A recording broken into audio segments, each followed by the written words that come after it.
이 성경 구절 요절이죠. 18번째인데 다음 주가 마지막에 그러라고 했거든요. 두 주는 외워야 되겠죠? 반응이 없어요. 외워보겠습니다. 시작. 오직 성령이 너희에게 임하시면 너희가 권능을 받고 예루살렘과 온 유대와 사마리아와 땅끝까지 이르러 내 증인이 되리라 하시니라. 네. 다음 주 점심부터는 이거 못 외우면 밥을 안 주는 걸로 할까요? 그럼 외울 거예요. 우리 남학생들 그럴까? 네, 시험에 들게 하진 않겠습니다. 오늘 하고 다음 주면 이제 엑스스쿨을 이제 매듭을 지을 거예요. 특별히 오늘 지역은 충청도 중심에서 복음이 어떻게 확장되었는지 과정을 보겠습니다. 자, 충청도는 자 어느 도시가 이름이 합해서 충청도라고 됐다고 얘기했죠? 충주와 청주. 그래서 여러분 그냥 상식적으로 어느 지역에 그런 선교사가 제일 먼저 왔을 것 같아요? 충주? 청주? 헷갈리죠? 네, 청주입니다. 청주. 이 청주에 복음이 들어오는 과정을 지금부터 소개하겠습니다. 밀러라는 선교사가 계세요. 밀러. 이 밀러가 한국 이름은 민노아예요. 밀러 비슷하죠? 민노아. 이 선교사님은 이렇게 생기셨어요. 이 충북 선교는 참 재밌는 게 많아요. 특별히 이분이 충청북도 선교를 할 때에 청주 인근에서 특별히 여러분 이분은 주막집에서 복음을 전했어요. 주막집. 우리 학생들 주막집이 뭐 하는 데인지 아세요? 네, 술 먹고 밥 먹고 잠자는 데, 그쵸? 옛날 종합 여인숙이. 이 주막집에 이분이 복음을 전하는데 이유가 있었어요. 주막집은요, 그 지역에 사람들이 가장 많이 모이는 장소고 또 가장 많이 모일 수 있는 곳이에요. 이해가 됐죠? 근데 이 주막집의 주모가 이분을 그곳에서 복음을 전할 수 있도록 허락을 해주셨어요. 이유가 있어요. 주모가 그 선교사님을 좋아했어요. 이유가 있어요. 또 좋아하는 이유가 또 있어요. 왜냐하면 이 선교사님은 주 안에서 형제님, 자매님 사랑합니다. 이렇게 얘기했는데 주모는 자기를 사랑한 줄 알았어요. 그래서 그래도 저 서양놈이 날 좋아하니까 주막집을 내줬어요. 그리고 거기서 진짜 주막집에서 부흥회를 했어요. 놀라운 사건이에요. 자, 여러분 선교사님이 조선사를 불러놓고 부흥 집회를 할 때 하루는 이런 메시지를 전했어요. 술은 당신들을 망하게 합니다. 오늘 아침 설교부터 이 술이 계속 나오죠? 오늘 당장 술 끊어야 될 것 같아요. 그렇죠? 술은 당신을 망하게 합니다. 그러니까 술 취하지 마세요. 이렇게 복음을 전한 거예요. 그러니까 이 메시지를 전했을 때 주모가 그 밖에서 이 얘기를 들은 거예요. 술 먹지 말라고. 여러분, 이 인간들이 술 다 끊으면 여러분 누가 망합니까? 주모가 망하죠. 그래서 주모가 화가 나가지고 빗자리를 들고요. 이 선교사를 내쫓았어요. 두들기면서. 이놈이 날 사랑한 게 아니네 하면서 내쫓은 거예요. 이게 청주의 선교의 시작이에요. 그러면 신대리 주막집. 그래서 여러분 신대 교회가 있어요 지금. 제가 키르기스탄 선교사님 집회에 갔다 왔다고 그랬잖아요. 1년 반 전에 갔을 때 이 강의 했거든요. 어떤 선교사님이 내 모교회가 저 교회입니다. 그렇게 손드신 분이 계셨어요. 재밌게 시작했던 이 청주의 선교회는 여러분 제가 우스갯소리로 얘기했겠지만 얼마나 어려웠는지 그쵸? 이 충청도의 양반들이 선교사를 쉽게 받아들이지 않습니다. 굉장히 어려웠어요. 그럼에도 불구하고 아름답게 열심히 최선을 다해 복음 전하셨다가 이 민노아 선교사님은 71세로 돌아가셨어요. 이분은 그래서 청주에 묻혀요. 이 선교사님이 금천동이라는 곳에 묻혔을 때 이 묘지를 나중에 이장을 해요. 일신여고. 여러분 일신 여자 중고등학교가 지금 청주에 있거든요. 이게 다 선교사가 세운 학교예요. 선교사가 세운 그 학교 안에 이분을 묻었어요. 여러분 학교 안에 있는 이 사진들인데요. 자, 이런 일들이 벌어져요. 자, 보세요. 이게 학교 내에 있는 청주 선교사 묘지예요. 학교를 선교사가 세워서 그 학교 안에 선교사를 묻어오니까 여러분 이 묘지가 없어지지 않은 거예요. 그래서 지금까지 보존되어 있는 거예요. 그래서 일신이라는 이름을 갖고 있는 학교는 대부분 선교사가 세운 학교예요. 그리고 수원에도 3일이라는 학교가 3일 재단이 또 선교사가 세운 학교입니다. 자, 여러분 이제 작은 도시에 갈수록 선교사님의 묘지 수는요 줄어듭니다. 작다는 거예요. 규모도 작고 이렇게 시작이 되어지는데 이 건물 보세요. 이게 이제 학교 거예요. 학교처럼 보이죠? 이것도 학교 내에 있는 선교사가 지은 거예요. 이거는요 청주의 최초의 병원이에요. 병원. 던컨 기념병원인데 잘 봐야 돼요. 도너츠 아니에요. 던컨이에요. 던컨. 이 던컨이라는 여인이 이 병원 지을 때 엄청난 헌금을 해주신 분이에요. 그래서 던컨 기념병원이라고 불렀고 또 소민병원이라고 불렀는데 이 병원은 현재 이 학교 양호실로 쓰고 있어요. 지금도 써요. 지금도. 자, 이 로간이라는 선교사를 소개합니다. 이 청주 지역에 여자 선교사님이 오셨는데 요 분이에요. 이 로간이라는 선교사님은 우리 민족에 왔던 선교사들 중에 아주 특별한 이력을 하나 갖고 있어요. 그게 뭐냐면 이분은 우리나라에 왔던 최초의 자비량 선교사예요. 자비량 선교사라는 것은 자기가 자기의 돈으로 생활하며 그것을 통해서 복음 전하는, 그러니까 대부분 이때까지만 해도 교단 파송을 받고 오시는 선교사들이에요. 그러니까 교단 파송을 받았다는 것은 교단 선교부에서 그분의 사례비를 생활비를 드려요. 매달. 근데 이분은 자기 돈으로 생활하는 거예요. 자, 이유가 있어요. 이분 남편이 미국 어느 대학교 학장이었어요. 학장. 남편이 돌아가셨자, 자기 교수 남편이 죽자, 이 부인 선교사는 나는 선교사로 일생을 살겠노라 라고 다짐해서 우리나라 오신 거예요. 최초로 자기 돈으로 자비량으로 선교하시는데 이분이 청주 지역의 여자들에게 복음을 전해요. 여자들. 그러니까 여자 선교사는 여자에게만 전할 수 있었어요. 이때만 해도. 이때 많은 여자들이 예수 믿었는데 우리 WMC 필리핀 대표 선교사님이 신승철 선교사님이에요. 신승철 선교사님 할머니가 요 선교사님으로부터 복음을 들었대요. 그래서 그 할머니 순교하셨거든요. 복음 듣고 그 복음을 지키기 이해하시다가 6.25 전쟁 때 순교하신 할머니. 그리고 그의 아들, 그분이 이제 신영길 목사님이 몇 주 전에 우리 교회 방문하셨죠? 네. 축도해 주신 어르신 목사님 계셨죠? 그분이 그 순교하신 할머니 아들이세요. 네. 그 아들이 필리핀 지금 선교사로 계시고요. 자, 이 선교사님이 열심히 사역하시다가 돌아가셨는데 요분의 이 묘지는 양화진에 있어요.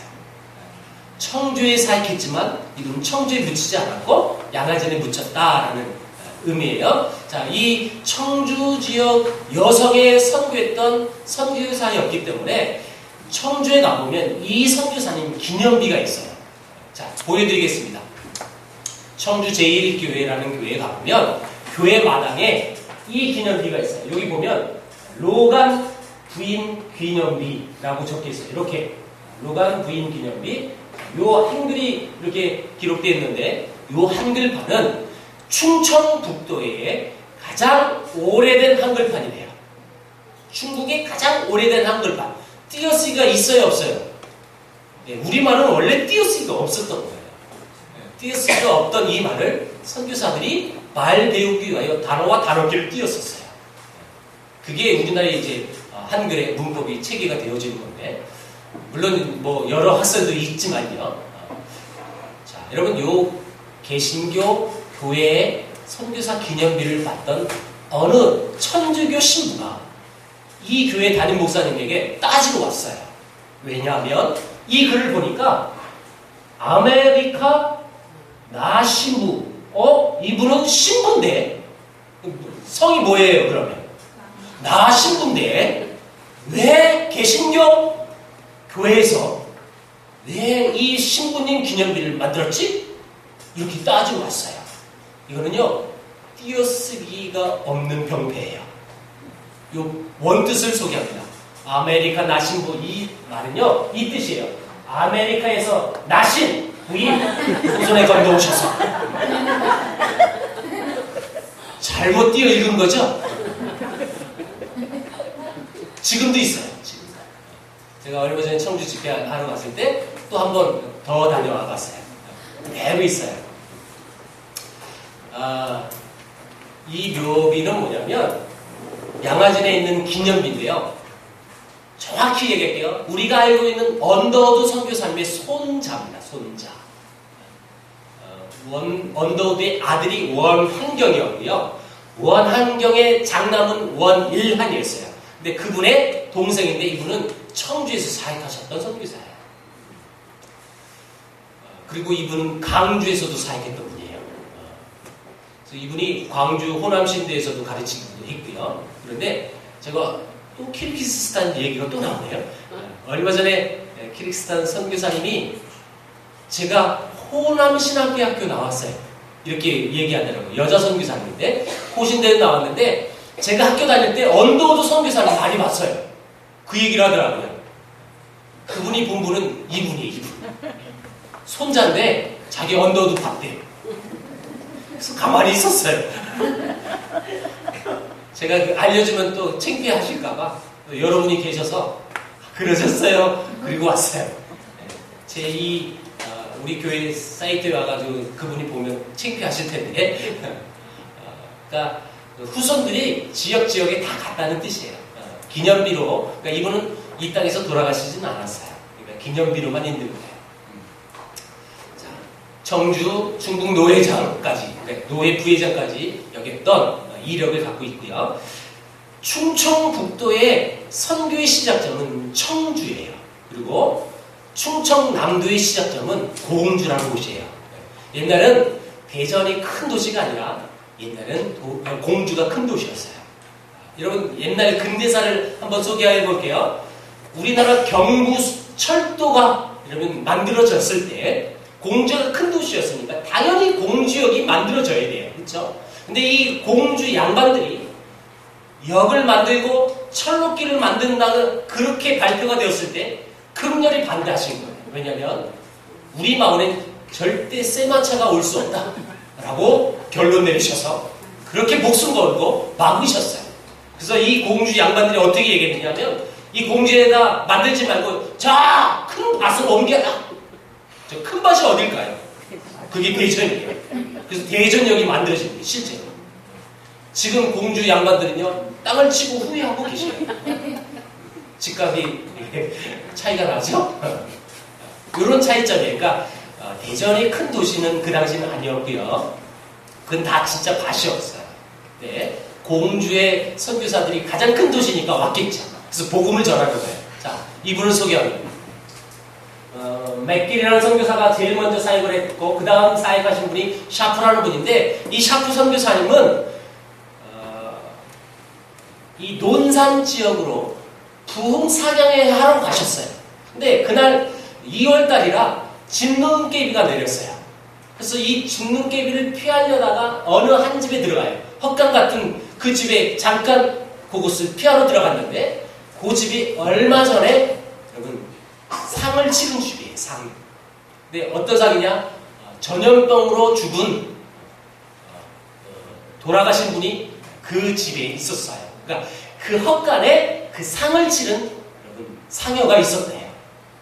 그러니까 이분이 자동적으로 상여를 타치가 된 거고 자동적으로 그 안에 있던 세균이 이분에게 감염이 된 거예요. 그래서 부흥 사냥을 하러 갔다가 이분은 이질에 걸려 그 이질로 인하여 돌아가셨어요. 그리고 여러분 이 부인 사에렛이라는 이 부인이 남편을 묻고 충격받아서 철수해버려요, 우리나라에. 남편이 이런 하루아침에 이렇으면 이게 충격적인 사건이잖아요. 근데 이 부인이 다시 들어와요. 미국 갔다가 다시 와서 이 충청도 인근의 많은 여인들에게, 여자아이들에게 찾아가서 복음 전하고 그들을 가르치기 시작했어요. 그럼 그 중에 한 사람이 유관순, 우리 영원한 누님이잖아요. 그렇죠? 이 유관순 열사가 그 당시 소녀였을 때 이 선교사를 만난 거예요. 이분은 공주와 병천을 순회하면서 복음 전하신 분이에요. 그래서 이 유관순 이 소녀를 보고 야, 얘는 보통 아이가 아니다. 그래서 서울로 유학을 보내줘요. 그럼 이분이 온 학교가 무슨 학교일까요? 이화예요. 이화. 그래서 이화 학당을 유관순 열사는 다니시고 그게 학교 다닐 때 여러분 3.1 만세운동이 펼쳐졌을 때 이분은 자기 고향 병천 아우네 장터에서 만세운동을 하시다가 붙잡히고 돌아가시는 거예요. 이분 아버지가 장로님이에요. 지금 병천이라는 곳에 가보면 매봉 감리교회가 있어요. 이 매봉 감리교회가 사실 유관순 열사 집안이 세운 교회고요. 이 교회는 이제 불타고 다 없어졌는데 제 기억으로는 1960년대에서 이화 여자 중고등학교에서 우리 학교 졸업생인 유관순 열사를 기념하는 매봉교회를 다시 세워졌어요. 그래서 지금은 또 아름답게 예쁘게 잘 지어졌어요. 아주 정말 예쁜 교회가 지금 건축돼 있어요. 나중에 꼭 여기도 가보겠죠, 그죠?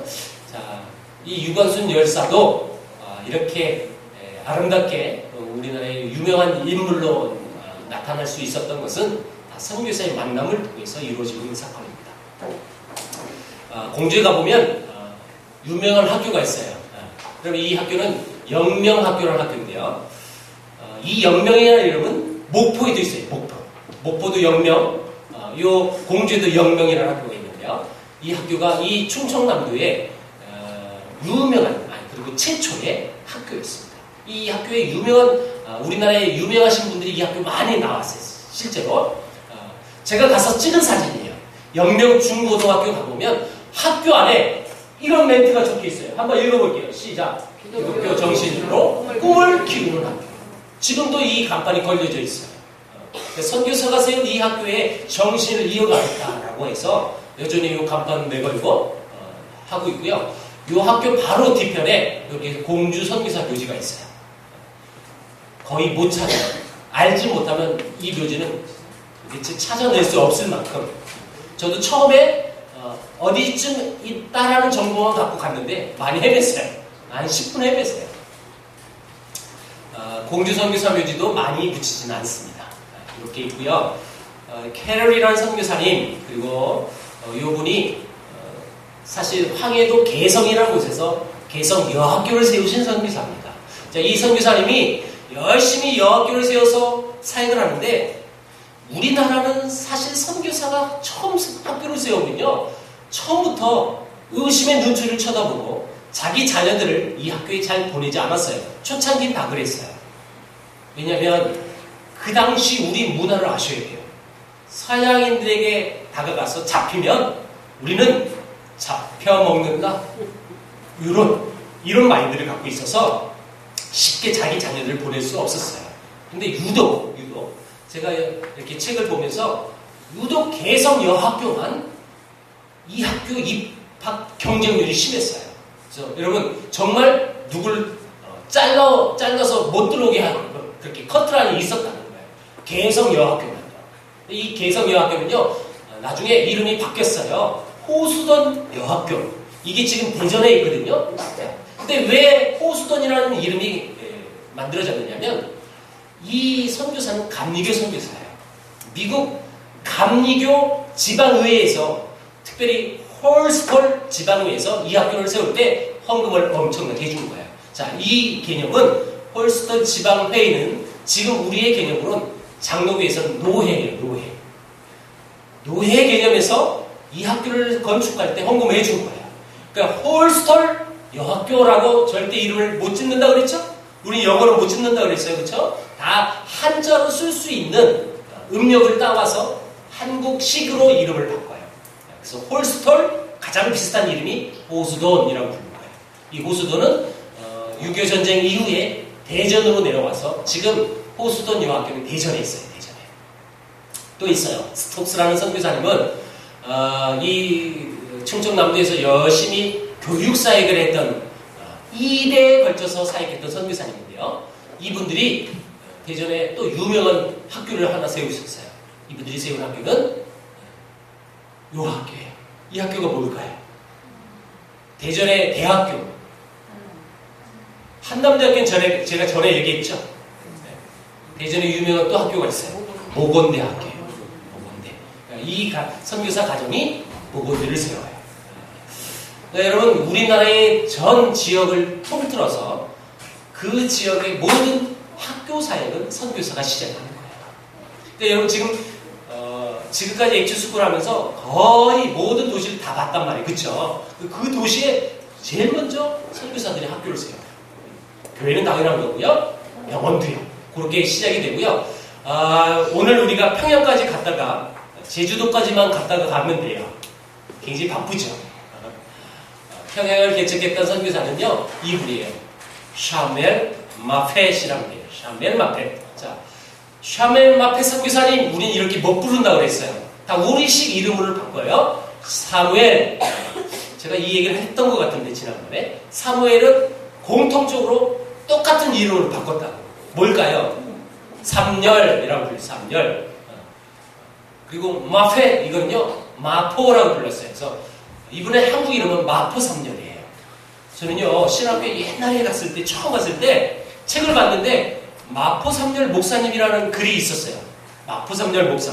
그래서, 우리나라에 마포라는 성도 있구나. 네, 제가 옛날에 그렇게 생각했었어요.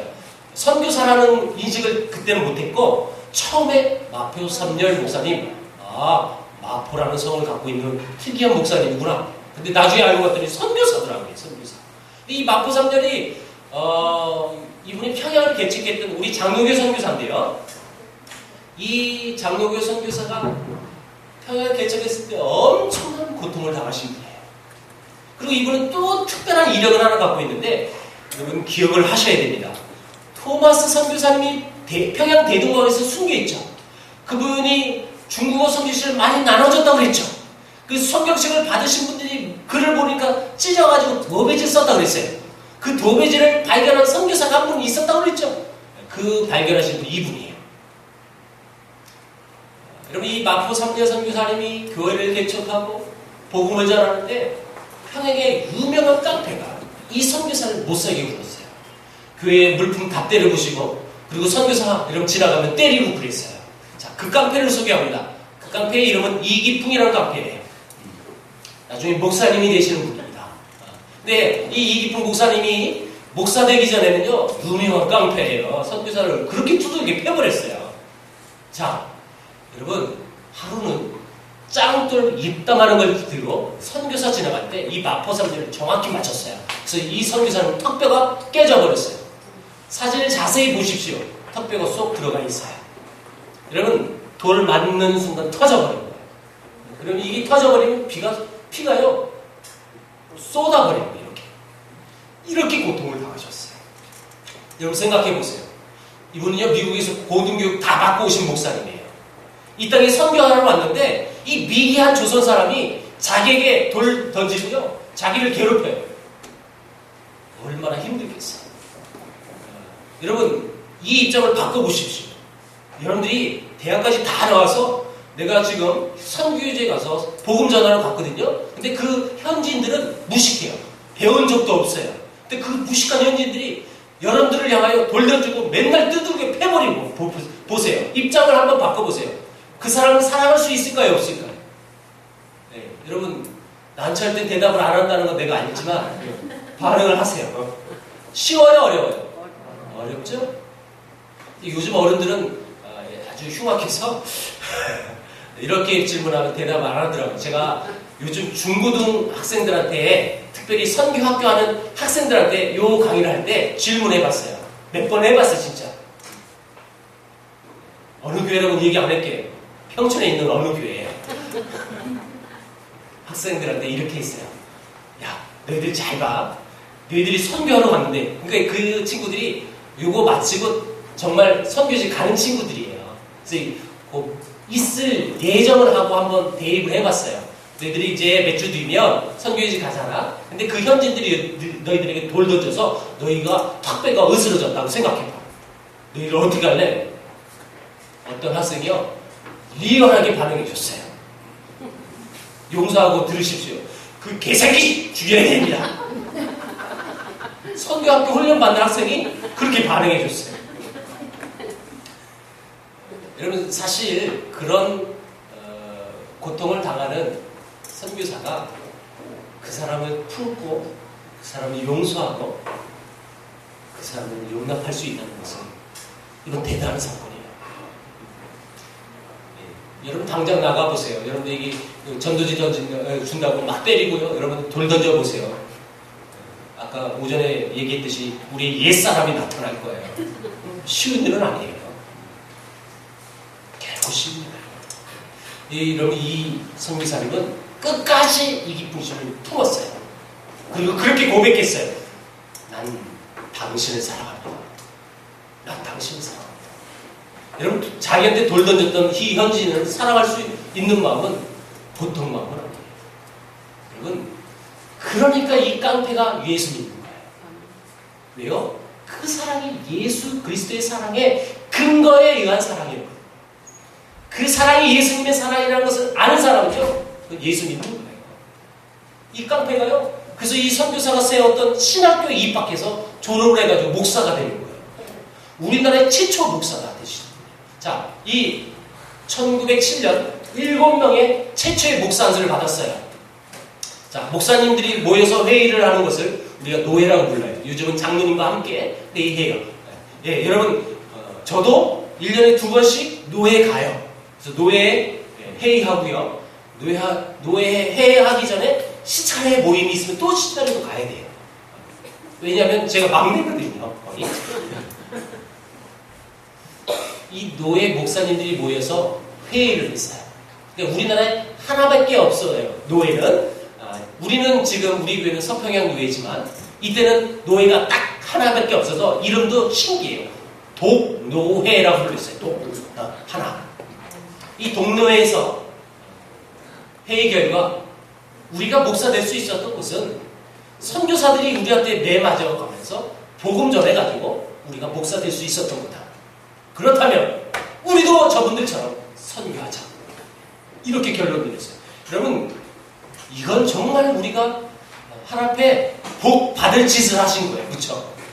우리나라 목사님이 총 7명밖에 없어요. 70명도 아닌 7명인데 이 7명 목사님이 우리도 선교하자 이렇게 결론 내렸어요. 대단하신 거죠. 선교지는 어디냐? 제주도다라고 결론 내렸어요. 제주도는 무슨 선교지예요? 그렇죠? 지금은 선교지가 아니지만 이때는 선교지였어요. 왜냐하면 선교를 구분할 때 여러 가지로 우리가 구분해요. 근데 가장 큰 또 요즘에 이슈가 되어지는 구분점은 뭐냐면 문화적 관점으로 구분해요. 선교라는 것은 타 문화권에 복음을 전하는 것. 그래서 그걸 선교라고 불러요. 근데 이때는 제주도가 타 문화권이었어요. 왜냐하면 제주도 사람들은 육지로 200년 동안 올라오지 못하는 법령이 있었어요. 그러니까 제주도 사람은 그냥 제주도에 태어나서 제주도를 떠날 수가 없는 거예요. 육지에 못 올라오니까. 이게 우리나라예요. 그러니까 얼마나 문화가 여러분 격리가 돼 있겠어요. 그리고 이 제주도 사람들은 인식이 뭐냐면 유배자들이 많았단 말이에요. 그래서 유배자들의 그 인식은 억울한 거예요. 늘 내 잘못은 없지만 우리는 늘 억울하게 누명을 쓰고 오잖아요. 그래서 육지 사람이 싫어요. 그리고 육지 사람은 유배자들이 다 제주도에 갔으니까 제주도 사람이 싫은 거예요. 미운 거예요. 격리가 됐던 거예요. 완전한 타문화권. 그래서 제주도가 선교지라고 얘기했을 때 누구도 이 말에 여러분 딴지를 걸 수가 없었어요. 이때는. 자, 이때 그럼 선교해야 하면 누가 가야 되잖아요. 그쵸? 누가 가야 될까? 그랬을 때 6명의 목사님은 한 명의 목사님을 뚫어지게 쳐다봅니다. 네가 가십시오. 누굴 보셨을까요? 이기풍 목사님입니다. 그래서 이기풍 목사님이 갑니다. 여러분 파송 예배 때 길선주 목사님이 파송 예배 설교자였어요. 동기. 자, 이분이 길선주 목사님이에요. 이 길선주 목사님이 파송 예배 때 이기풍 목사님에게 한 말을 제가 이렇게 적어놨어요. 한번 읽어보겠습니다. 시작. 당신이 어떻게 평양의 첫 선교사들에게 돌을 던졌는가를 기억하고 설령 제주도 사람들이 당신에게 돌을 던졌다고 하더라도 결코 실망해서는 안 될 것일세. 이렇게 얘기해 주셨어요. 이 말은 너도 가면 맞을 거야. 그 뜻이에요. 이 말은요, 진짜 제주도가 핍박을 받을 예상을 하고 있었어요. 쉽게 제주도에 복음을 전할 수 없다는 것은 예상됐던 거예요. 이유를 소개합니다. 여러분, 이분이 1908년도에 제주도에 갑니다. 근데 1901년도에 제주에서 큰 사건이 벌어졌어요. 그게 뭐냐면 이재수의 난이에요. 이재수의 난. 들어봤나요? 네. 이재수의 난이라는 영화도 만들어졌어요. 이 영화는요, 이정재, 시문화 주연이에요. 당대 가장 탑 클래스로 여러분 이 영화를 찍었는데 이 영화 망했습니다. 왜냐하면 더럽게 재미없습니다. 저는 몇 번 봤거든요. 더럽게 재미없어요. 그러니까 망할 수밖에 없어요. 재미가 없으니까. 예. 근데 여러분 이 이재수의 날을 우리 교회는 꼭 볼 거예요. 한번 봐야 돼요.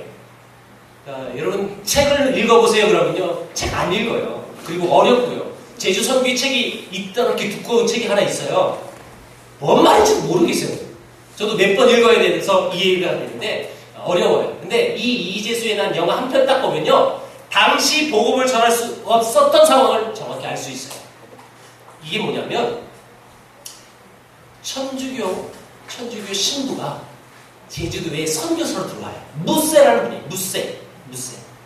그래서 이 무세가 제주도에 신부로 들어갈 때 당시 제주도에 세금이 제대로 거치지 않아가지고 우리 조선 정부에서 특별 세금 징수원을 파송합니다. 근데 이 강봉원이라는 사람이 그래서 특별히 제주도의 세금을 온전히 거두려고 이 사람이 내려왔어요. 근데 이 분이 천주교인이었어요. 무세 신부도 때마침 제주도의 신부로 가고, 천주교에서는 이렇게 생각한 거예요. 잘됐다. 패키지로 두 사람이 제주도 가서 선교해라. 그래서 이 강봉원 씨가 와가지고 세금을 걷어요. 근데 제대로만 걷었으면 문제가 안 됐을 거예요. 과세. 특별히 악랄하게 뜯어냈어요. 악랄하게. 자, 예를 들어볼게요. 어떻게 악랄했는지. 여러분, 집 마당에 있으면 그 집 마당에 여름철 되면 잡초가 나죠? 그 내 뜻과 상관 있어요? 없어요? 잡초가 나는 게 없죠?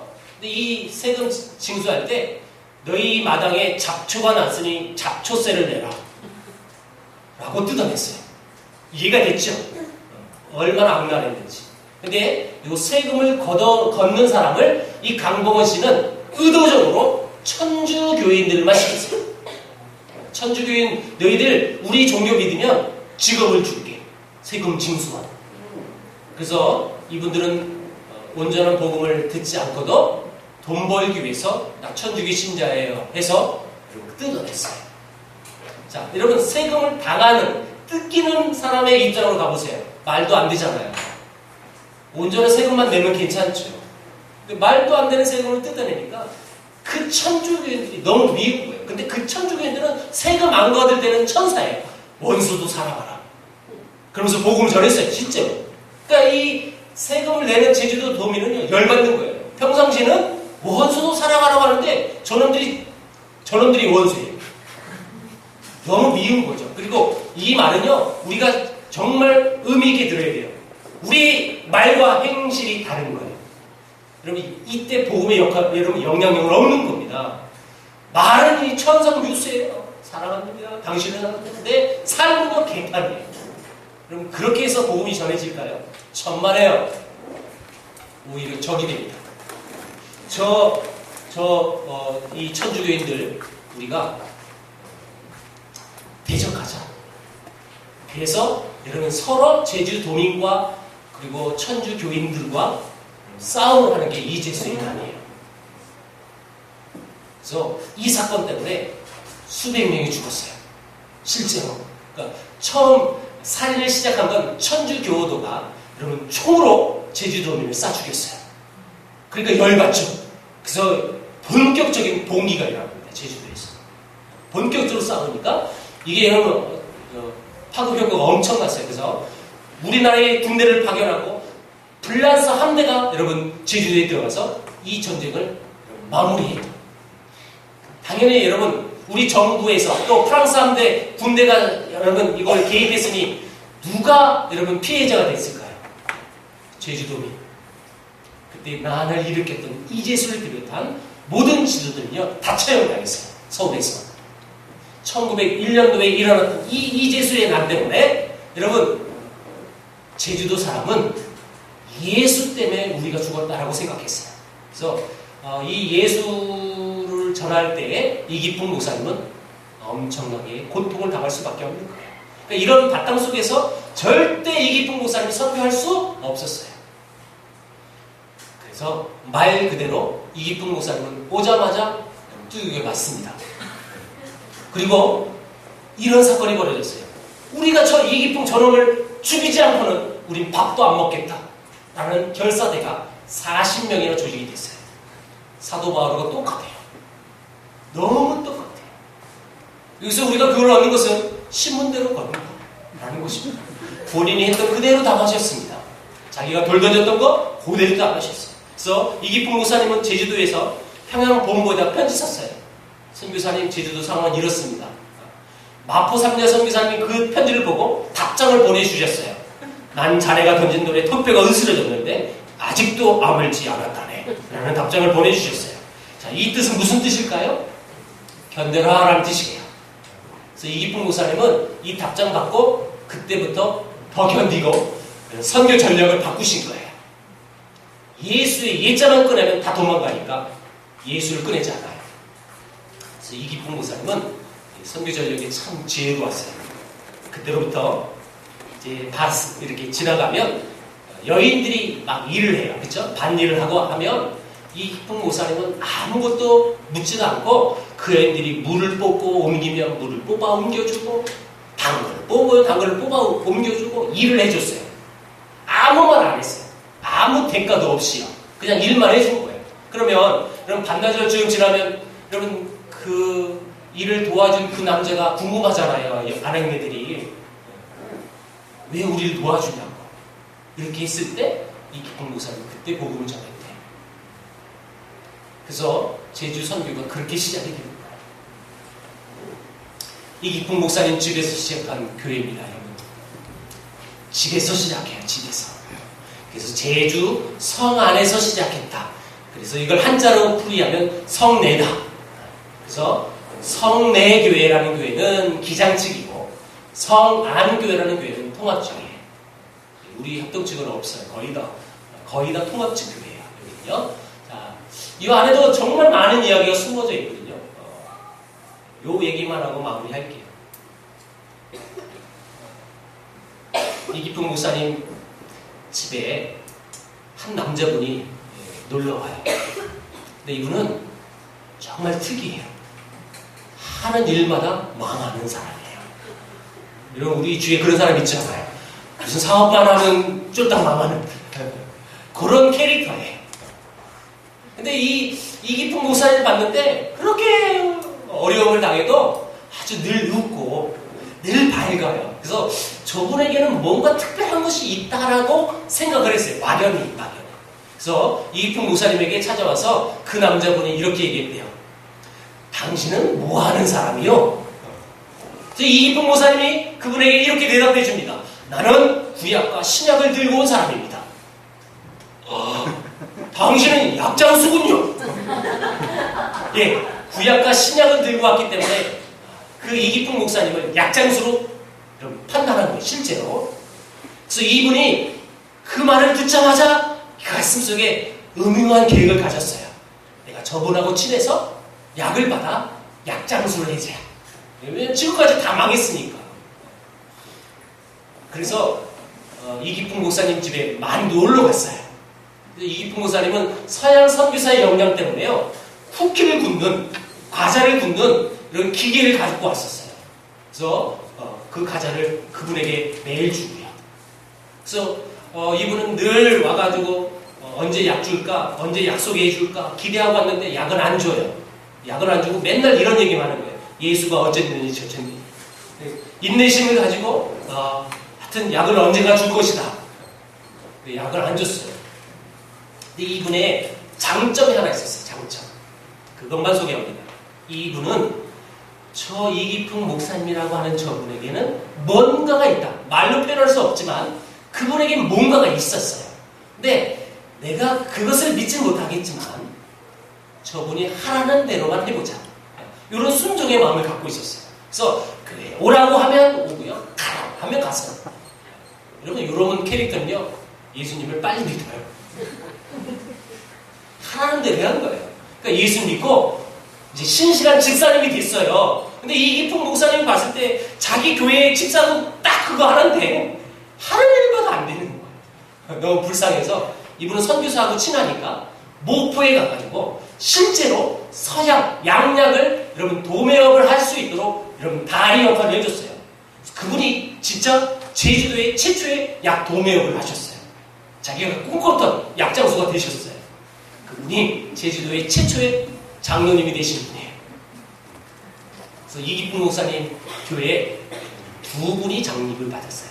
한 분은 어려서 아파가지고 서울 세브란스 병원에 입원했다가 그래서 입원한 도중에 예수 믿고 세례 받으신 분이에요.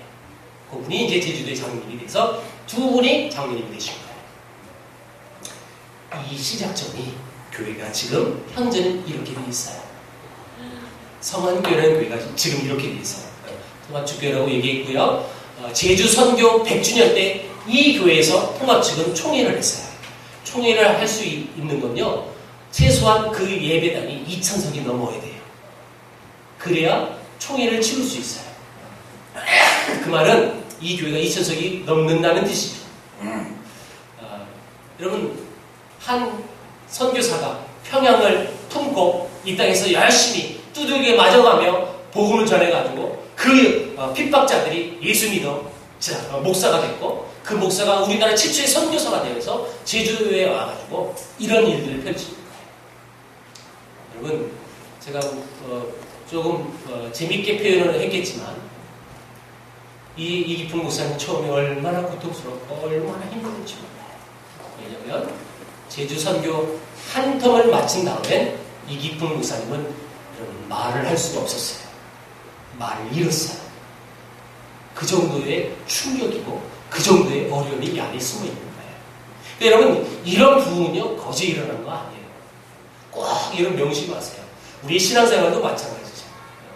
교회가 부흥되고 우리 공동체가 성장하는 그것은요 우연이 아니고 그 안에는 말하지 못할 만큼의 희생과 헌신이 다 뿌리가 있는 거예요. 그 희생 헌신의 뿌리 속에 하나님의 교회는 성장할 수 있는 것입니다. 예, 여러분 이런 뿌리를 바라보고 여러분들도 그 아름다운 그 희생과 헌신의 밑거름이 되세요. 그러면 시험 들겠죠?